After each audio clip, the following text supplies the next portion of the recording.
Hi friends, अभिमान academy एक बार फिर से आपका स्वागत है। और जैसा कि आपको मैंने पहले बताया था कि हमारा बाल विकास का एक क्रम चल रहा है। जो पिछली वीडियो थी उसमें वॉइस साफ नहीं आ रही थी, बच्चों ने मुझे बताया, तो मैं उसी क्रम में इस वीडियो को दोबारा से एक बार रिपीट कर देता हूं, ताकि कुछ क्वेश्चन जो आपको नहीं सुनाई आ रहे थे वो क्वेश्चन आपको अच्छे से सुनाई आ जाए। ठीक है ना? चलिए शुरू करते हैं। जैसा कि आपका पहला ही क्वेश्चन है, यहाँ पर पहला क्वेश्चन दिया हुआ है, कक्षा में खेल प्रतियोगिता में हिस्सा लेते समय तनुज अपने दोस्त से कहता है कि वह भाला फेंकने में हिस्सा लेगा और रस्सी कूदने में उसकी बहन हिस्सा लेगी, तो वो लड़की और लड़कियां भाला नहीं फेंक सकती, वो लड़की और लड़की भाला नहीं फेंक सकती। ये किसको प्रदर्शित करता है?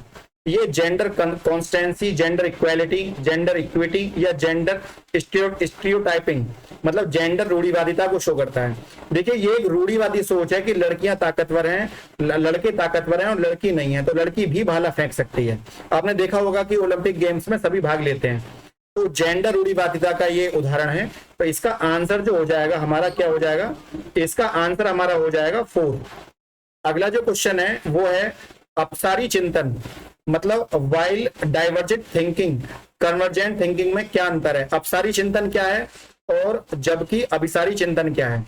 देखिए, कई उत्तरों को प्रोत्साहित करना और एक सही समाधान पर निकालना। देखिए, अभिसारी जो चिंतन है, मैं यहां पर लिख देता हूं अभिसारी। देखिए, सारी में क्या वर्ड आ रहा है? सार। जिसमें सार है, वहां जहां पर सार छुपा है वहीं पर क्या छुपा है? जहां सार छुपा है वहां समाधान छुपा है। तो तो अभी सारी, अभी अभी की अभी, सारा का सारा खत्म हो जाएगा, इसका मतलब है सही समाधान। तो ये तो होगा अभिसारी। मैं आपको याद करने की ट्रिक बता रहा हूं। और अपसारी जो है, अप में क्या है? अप में आपको अप मतलब ऊपर जाना पड़ेगा, मतलब कई उत्तरों को प्रोत्साहित करता है। तो इसका आंसर हो जाएगा ए। इसका आंसर ए हो जाएगा। अगले क्वेश्चन पर चलते हैं। मैं आपको थोड़ा थोड़ा ट्रिक भी बताता रहूंगा इनको याद करने का, तो आपको आसानी होगी। निम्नलिखित में से कौन सा कथन समावेशी शिक्षा के बारे में सही नहीं है? वो पूछ रहा है कौन सी बात सही नहीं है। समावेशी शिक्षण का अर्थ है ऐसे तरीकों से शिक्षण को बहिष्कृत ना करना। ठीक है ना? दूसरा है समावेशी शिक्षण का अर्थ है तो शिक्षा शास्त्र को अपनाना जो सभी शिक्षार्थियों की आवश्यकता को समर्थन करता है। ये भी ठीक है। एक समावेशी कक्षा भाषा शैली में अंतर को समायोजित करती है और सहयोग को बढ़ावा देती है। बात ठीक है। निश्चित पाठ्यचर्या और मानक मूल्यांकन के आसपास ही एक समावेशी शिक्षा होती है। देखिए, ये आसपास नहीं है, ये एक समावेशी शिक्षा का केंद्र नहीं है, ये इंक्लूसिव एजुकेशन है। और समावेशी शिक्षा में बहुत सारे मल्टी पर्पस, मल्टी सेंटर चीजें होती हैं, तो इसके ये इस बात सही नहीं है। 4। देखिए, सीटेट में सबसे इंपोर्टेंट बात ये होती है कि इसमें बिल्कुल सेम टू सेम आसपास उत्तर देखने को मिलते हैं। अगला जो क्वेश्चन है हमारा, वो क्वेश्चन है कि जो परीक्षार्थी है, शिक्षार्थी जो पहले से जानते हैं कि उसके आधार पर अपने ज्ञान का निर्माण करते हैं, तो वो क्या करेंगे? ये हमारा कथन है। मैं आपको कथन निकालना सिखाऊंगा इस क्वेश्चन में। कारण क्या है? पैटर्न ढूंढना, पिछले ज्ञान के साथ जुड़ाव करना, जानकारी सार्थक रूप से संबंधित मदद मिलती है। देखिए, मैं यहाँ पर एक पैटर्न बनाता हूं। पहले मैंने एक एरो बनाया, फिर मैंने 2 एरो बनाई, फिर मैंने 3 एरो बनाई, फिर मैं कितने एरो बनाऊंगा आपको पता है? फिर मैं 4 एरो बनाऊंगा। तो आपने देखा कि मैंने पैटर्न को ढूंढने के लिए पिछले ज्ञान का यूज किया है, पिछले ज्ञान का यूज किया है। और ये क्या कह रहा है? शिक्षार्थी पहले से जानते हैं कि उसके आधार पर अपने ज्ञान का निर्माण करते हैं, मतलब पैटर्न ढूंढकर पिछले ज्ञान के जुड़ाव करके अपना सार्थक रूप से मदद मिलती है। तो ये बात दोनों ठीक है, ए और आर दोनों सही है ना? अगर कभी भी आपको इस तरह के क्वेश्चन का आंसर निकालना हो तो आप जो कारण है ना उसमें ये वर्ड लगा दीजिए, क्योंकि। क्योंकि मतलब पैटर्न ढूंढना, जुड़ाव करना, क्योंकि शिक्षार्थी जो पहले से जानते हैं तो उसके आधार पर ज्ञान का निर्माण करते हैं। आप कारण में हमेशा ये लगा दीजिए बिकॉज, और जब भी आप बिकॉज वर्ड लगाएंगे इसमें तो आपका हमेशा सही आंसर आएगा। अगला जो क्वेश्चन है वो नेक्स्ट क्वेश्चन हमारा ये है कि childhood is experience differently by child across nature. बच्चों द्वारा बचपन में अलग सांस्कृतिक, अलग तरह से अनुभव किया जाता है और बच्चों का विकास सार्वभौमिक है। देखिए, बच्चों का विकास सार्वभौमिक है और मैं इसमें वर्ड लिखूंगा क्योंकि। तो मैं लिखूंगा क्योंकि, बिकॉज बच्चों द्वारा अलग अलग संस्कृति। देखिए, जब अलग अलग संस्कृति है तो सार्वभौमिक कैसे हो जाएगा? ठीक है, ठीक है। तो चाइल्ड्स डेवलपमेंट इज यूनिवर्सल, ठीक है, सार्वभौमिक है। तो यहां पर क्या है? हमारा जो ए है वो तो सही है, लेकिन आर हमारा गलत हो जाएगा। क्यों? क्योंकि differently by children across culture, अलग अलग कल्चर है, तो अलग अलग कल्चर से वो अनुभव किया जाता है। बच्चों द्वारा जो बचपन है वो अलग अलग तरह से अनुभव किया जा सकता है, तो यूनिवर्सल नहीं है, सबका बचपन एक जैसा नहीं है, सबका बचपन अलग अलग तरीके से निकलता है। अगला क्वेश्चन है, अभिप्रेरणा के सिद्धांत के अनुसार निम्नलिखित में से किससे लगातार कोशिश और बेहतर प्रदर्शन करने की संभावना है? देखिए मैं आपको बता दूं, एट्रीब्यूशन की जो मोटिवेशन थ्योरी है वो हमेशा आती है किस चीज से? वो हमेशा आती है इंटरनल पार्ट से, और जब इंटरनल पार्ट से आएगी तो आंतरिक चीजों से आएगी। तो सफलता के लिए आंतरिक आरोपण और असफलता के लिए बाहरी गलत हो गया, सफलता के लिए बाहरी, असफलता के लिए आंतरिक, ये भी गलत हो गया। असफलता और सफलता दोनों के लिए आंतरिक, ये ठीक है। सी ऑप्शन सही हो जाएगा कि सफलता हो या असफलता हो, दोनों के लिए पोषण हमारा बाहरी होना, आंतरिक होना चाहिए, ना कि बाहरी। अगला क्वेश्चन है, थोड़ा तेजी से हम पढ़ते हैं इन क्वेश्चनों को। निम्नलिखित में से कौन सा प्रगतिशील शिक्षा का एक प्रमुख सिद्धांत है? देखिए प्रगतिशील शिक्षा कौन सी है? छात्रों को सीखने के मापने में मानवीकृत परीक्षण सबसे अच्छा तरीका है। छात्र को अपने शिक्षकों के ज्ञान का निष्क्रिय प्राप्त करना चाहिए। सीखना प्रमाणिक कहानियों पर आधारित होना चाहिए। तो देखिए ये सबसे सही बात है कि जो सीखना है, learning should be authentic task. Learning जो होगी वो हमेशा ऑथेंटिक होगी, और यदि लर्निंग ऑथेंटिक नहीं है तो बड़ी प्रॉब्लम हो जाएगी। सीखना हमेशा ऑथेंटिक, जैसे कि आप इस समय पढ़ रहे हैं तो आप एक ऑथेंटिक चैनल से पढ़ रहे हैं। अगला क्वेश्चन है, reasoning, thinking and problem solving. देखिए तर्क करना, चिंतन करना और समस्या करना। कभी आपने सुना होगा, मैं आपको ट्रिक बताता हूं कि हमारे जो सीएम है वो किसी मामले को संज्ञान में लेते हैं। जब कोई घटना घट जाती है किसमें लेते हैं? संज्ञान में। और संज्ञान में सबसे पहले क्या करते हैं? रिपोर्टर कोई सवाल पूछेगा, महाराज जैसे योगी जी हमारे यूपी में पूछेंगे, महाराज आज वहां पे घटना घट गई, तो योगी जी पहले तर्क करेंगे, उसके बाद फिर उसके ऊपर क्या करेंगे? चिंतन करेंगे, और चिंतन के बाद क्या करेंगे? वो समस्या का समाधान करेंगे। तो ये क्या है? ये संज्ञानात्मक विकास है, संज्ञान में ले लिया मैटर। तो ये सी, इसका जो है बी ऑप्शन सही हो जाएगा। बी ऑप्शन मैं आपको ट्रिक से पढ़ाऊंगा, आपको याद भी रहेगा। देखिए लेव वाइगोत्स्की जो है वो हमेशा, वाइगोत्स्की का नाम जब भी आ जाए तो आप बोलने पर चले जाइए, स्पीच पर चले जाइए। तो निजी वाक इसका आंसर हो जाएगा, इसमें कोई डाउट ही नहीं है। या ये तो आपको रटना पड़ेगा कि वाइगोत्स्की मतलब वाक। लोरेंस कोहलबर्ग जो बात करते हैं वो बच्चों को उनके परिणाम पर अच्छा या बुरा समझने में इस समझ पर पहुंचते हैं कि नियम कानून नम्य है और बदले जा सकते हैं। कोहलबर्ग का तर्क है कि नैतिक विकास क्रमिक रूप में चरणों में होता है। तो देखिए ये बात बिल्कुल ठीक है। बच्चे का विकास पहले धीरा फिर और ज्यादा, उसका ज्ञान बढ़ता चला जाता है बच्चे का, जैसे जैसे एडल्ट होगा बच्चा, और जो निरंतर चलने वाली प्रक्रिया है और कभी खत्म नहीं होती लर्निंग जो है। अगला क्वेश्चन है, हार्वर्ड गार्डनर ने जो बात कही है वो मल्टीपल इंटेलिजेंस, बहुबुद्धि सिद्धांत के बारे में बात कही है। ठीक है, देखिए गार्डनर जो है, आप जब भी गार्डनर वर्ड आ जाए तो आप इसमें सिंगिंग और जोड़ दीजिए। इसका एक अप्रोच है सिंगिंग। वो क्या है? कौन सा सेट बुद्धि और उसके संबंधित विशेषताओं के सही मेल का प्रतिनिधित्व करता है? अव्यक्तिक, दूसरों को समझने और समझ संबंध, तार्किक, गणितीय, नृत्य और कीड़ा, संगीत में प्रदर्शन, रचना, संगीत। देखिए संगीत में आ गया वर्ड, तो जहां गार्डन आएगा, बच्चे गार्डन में क्या करेंगे? डांस करेंगे। तो संगीत में इसका आंसर हो जाएगा, ये आप इस पर सी ऑप्शन लगा लीजिए। अगला क्वेश्चन है कि which of the following sentence is not correct? कौन सा सेंटेंस करेक्ट नहीं है, सही नहीं है, ये पूछा गया है। अधिगम शिक्षार्थी के पूर्व ज्ञान पर निर्भर करता है। ठीक है, ये बात तो ठीक है। अधिगम का तात्पर्य पूर्व वैचारिक है, पहले से सोचकर रखता है बच्चा, थोड़ी बहुत नॉलेज रखता है जब उत्तर देगा। अधिगम सामाजिक क्रिया है, ये बात भी ठीक है, समाज में रहकर सीखता है। अधिगम एक प्रक्रिया नहीं बल्कि एक प्रोडक्ट है। देखिए बच्चा ना प्रोडक्ट ना उसकी क्रिया प्रोडक्ट, तो प्रोडक्ट जो वर्ड है ये गलत आ गया यहाँ पर। अगला क्वेश्चन हम देखेंगे। अगला क्वेश्चन है, निम्नलिखित में से कौन सा एक कारक समस्या समाधान को बढ़ावा देता है? समस्या समाधान को बढ़ावा देता है, समस्या का समाधान जो है उसको बढ़ावा देता है। अपसारी चिंतन, क्रियात्मक, मैं पहले ही बता चुका हूं कि जिसमें हम मल्टीपर्पज तरीके से बहुत सारे उत्तर हमारे दिमाग में हो तो अपसारी चिंतन होता है, इसमें कोई डाउट नहीं होना चाहिए। अगला क्वेश्चन है, कोहलबर्ग के नैतिक सिद्धांत के अनुसार बच्चे आत्म केंद्रित कब होते हैं? देखिए सबसे पहले बच्चा होता है डिपेंडेंट, अपने मदर के ऊपर। दूसरा बच्चा फिर क्या होता है, आत्म केंद्रित, केवल अपने बारे में सोचता है।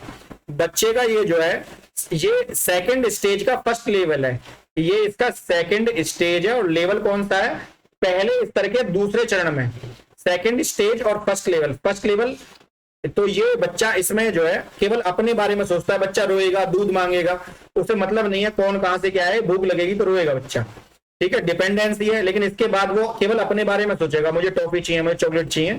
वंचित वर्गों के संबंधित समावेशन के लिए क्या करेंगे आप, वंचित वर्ग के लिए आप क्या करना चाहेंगे, विविध परंपराओं के प्रति जागरूकता और संवेदनशीलता को बढ़ावा देंगे, या पहचान आधारित रूढ़ियों को प्रमाणित प्रोत्साहित करेंगे, या सामाजिक समता के आधार पर कक्षा में अलगाव करना चाहिए, या समान क्षमताओं के आधार पर विद्यार्थियों के समूह का विभाजित करेंगे। ये सही है।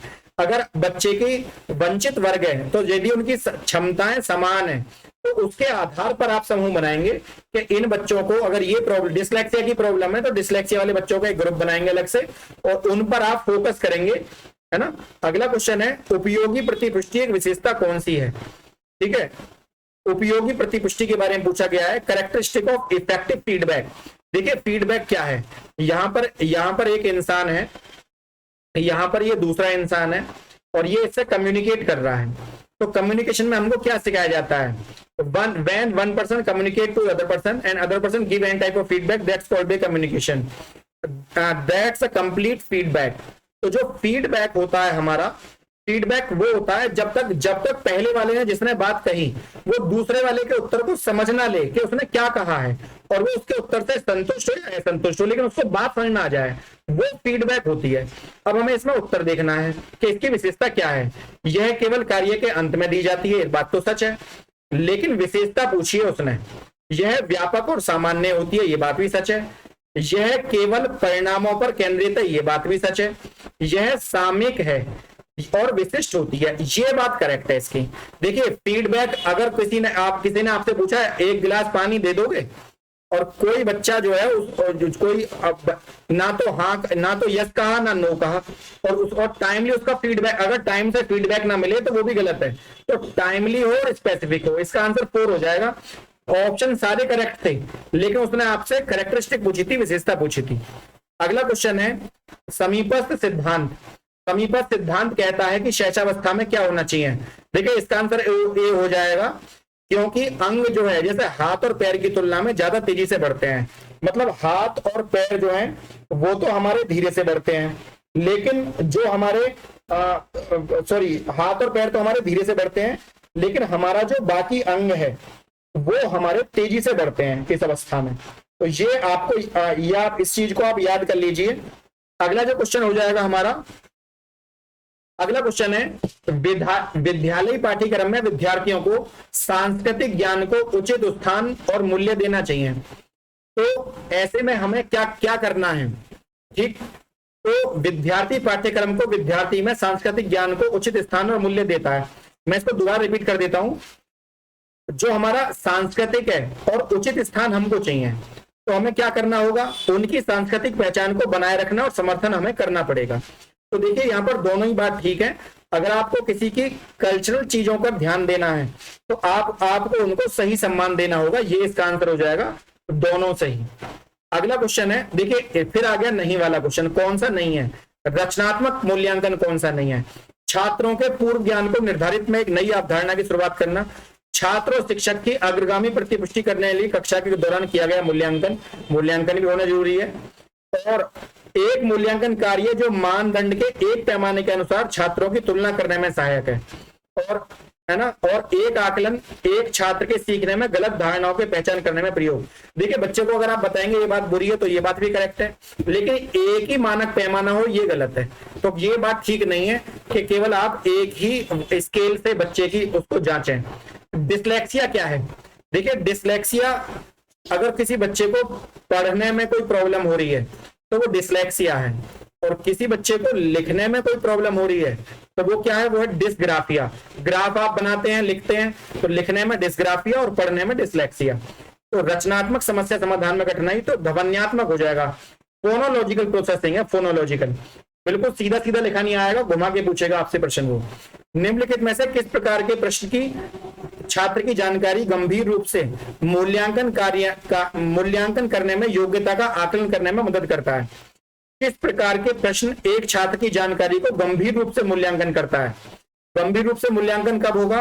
वे प्रश्न जो शब्द की सरल परिभाषा के लिए पूछते हैं, वे प्रश्न जो छात्र से व्यक्तिगत राय पूछते हैं। देखिए, जब आप किसी के स्टूडेंट की पर्सनल ओपिनियन मांगेंगे तो वो गंभीर रूप से मूल्यांकन हो रहा है फिर उस बच्चे का, तभी आप इतनी डिटेल उसके बारे में इकट्ठी कर रहे हो।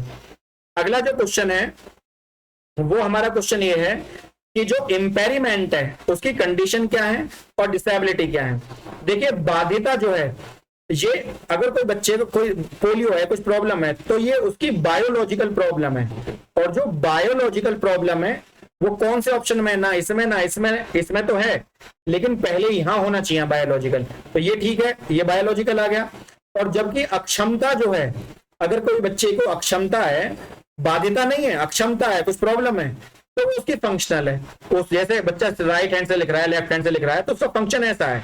तो इसका आंसर बिल्कुल ही अनडाउटली ए ऑप्शन यहां पर इसका हो जाएगा। अगला क्वेश्चन क्या है? अगला क्वेश्चन है, निम्नलिखित में से कौन सा कथन संज्ञान और भावनाओं के बीच संबंध को उपयुक्त रूप से परिभाषित करता है? देखिए, संज्ञान और भावना एक दूसरे से जुड़े हुए हैं, तो इसका आंसर हो जाएगा भावना और संज्ञान एक दूसरे से पारस्परिक रूप से निर्भर हैं। जैसे कि आपको पता है कि कोई बच्चा, किसी बच्चे ने पेपर लीक कर दिया, या किसी बच्चे ने किसी व्यक्ति ने दंगा कर दिया, तो योगी जी क्या करते हैं? वो भावनाओं को के साथ जोड़कर संज्ञान में मामले को लेते हैं, और दोनों एक दूसरे के पूरक है, निर्भर करता है। तो इसका आंसर हो जाएगा बी। अगला ऑप्शन देख लेते हैं। अगला ऑप्शन क्या है? केवल ये उदाहरण के लिए बता रहा हूं मैं, आप इसको केवल याद करने की दृष्टि से, इसे अन्यथा न लें। प्राथमिक कक्षाओं में भाषा का विकास किस प्रकार संसाधित होता है? प्राथमिक कक्षाओं में भाषा का जो विकास है वो किस पर डिपेंड है? जब शिक्षक अमूर्त धारणाओं को ठोस उदाहरण देकर समझाए। देखिए, प्राइमरी में बच्चे को आपने सूर्य के बारे में बताया, और आपने अब आप सूरज पे लेकर तो नहीं जाओगे उसको आप सन बना दोगे, तो अमूर्त को आप उदाहरण बना दो ठोस। तो पहला ऑप्शन ठीक हो जाएगा, प्राइमरी के बच्चे में ये प्रॉब्लम है। अगला क्वेश्चन है, कौन सा आंतरिक अभिप्रेरणा का सही वर्णन है? देखिए, आंतरिक अभिप्रेरणा जो है वो व्यक्तिगत आनंद देती है, इसका आंसर हो जाएगा बी। अगला क्वेश्चन देख लेते हैं, कौन सा आलंबन है? इसका फोल्डिंग में, देखिए आलंबन में बोलते हैं, बच्चा बोलता है, संकेत करता है, प्रश्न भी पूछता है, आधा हल भी कर लेता है क्वेश्चन को, ठीक है, लेकिन वो रखता नहीं है। तो इसमें ए बी सी डी हो जाएगा, ई ऑप्शन इसका नहीं हो सकता, सी ऑप्शन ठीक है इसका। अगला क्वेश्चन है कि विकास के क्रम में बच्चे सूक्ष्म पेशीय कौशल विकसित करते हैं, दर्शाता है विकास। अराजक, शीर्षगामी, रेखीय या समीप दूरगामी। तो देखिए, बच्चा पेशीय कौशल के पहले सकल पेशीय के बारे में सोच रहा है, तो ये हमारा क्या हो जाएगा? ये हमारा हो जाएगा शीर्षगामी। अगला क्वेश्चन है ऊपर से नीचे की साइड। अगला क्वेश्चन है, जीन पियाजे के संज्ञानात्मक विकास के अनुसार, जो हमारा जीन पियाजे का सिद्धांत है उसमें संज्ञानात्मक विकास है, तो आपको ये पता होना चाहिए कि जो जीन पियाजे का संज्ञानात्मक विकास है वो मूर्त संक्रियाओं को सोचकर किसके बारे में आंसर देता है। आप इसका उत्तर जो है मुझे कमेंट करें। इसका आंसर आपको पता होना चाहिए कि जीन पियाजे ने जो बात कही है वो करी है विकेंद्रीकरण की। तो इसकी जो अमूर्त है वो कैसे है? डिसेंटरिंग है, क्योंकि कॉग्निटिव डेवलपमेंट है, संज्ञानात्मक। देखिए, क्वेश्चन को पढ़िए, मूर्त संक्रिया को सोचकर पूर्व संक्रियात्मक सोच से अलग करती है, तो ये उसका डिसेंटरिंग करना है ना। कुछ बच्चे इस पर बिना देखे इंद्रियों का समन्वय लगा देंगे, लेकिन क्वेश्चन को सही से नहीं पढ़ेंगे, इसलिए मैंने इसको पूरा ध्यान से पढ़ा है। अगला क्वेश्चन है, रस्सी कूदते समय पैरों में रस्सी फंसने के कारण आउट होने के बाद अरु कहती है कि उसे रस्सी से ने जानबूझकर आउट किया है, रस्सी ने आउट कर दिया, वो आउट नहीं हुई। तो जीन पियाजे के संज्ञानात्मक विकास में इस बच्चे ने कौन सा तर्क दिया है, ये क्वेश्चन है यहाँ पर। तो यह है पूर्व चलन अवस्था। पूर्व चलन अवस्था का मतलब है प्री ऑपरेशन स्टेज है, रस्सी पहले से चल रही थी, ना कि रस्सी ने उसको आउट किया है। अगला क्वेश्चन है लास्ट, सीखने की सामाजिक संरचनावादी विचार इस बात पर वकालत करते हैं। देखिए, सामाजिक संरचनावादी विचार किस पर डिपेंड करता है? शिक्षार्थी दूसरे से निष्क्रिय रूप से ज्ञान प्राप्त करते हैं, शिक्षार्थी सक्रिय रूप से ज्ञान का निर्माण करते हैं। देखिए, जो ज्ञान का निर्माण करे वही शिक्षार्थी है, अन्यथा नहीं। तो फ्रेंड, यदि वीडियो आपको अच्छी लगी हो तो वीडियो को लाइक, शेयर और चैनल को सब्सक्राइब करना ना भूलें। आज के लिए इतना ही। जय हिंद, जय भारत।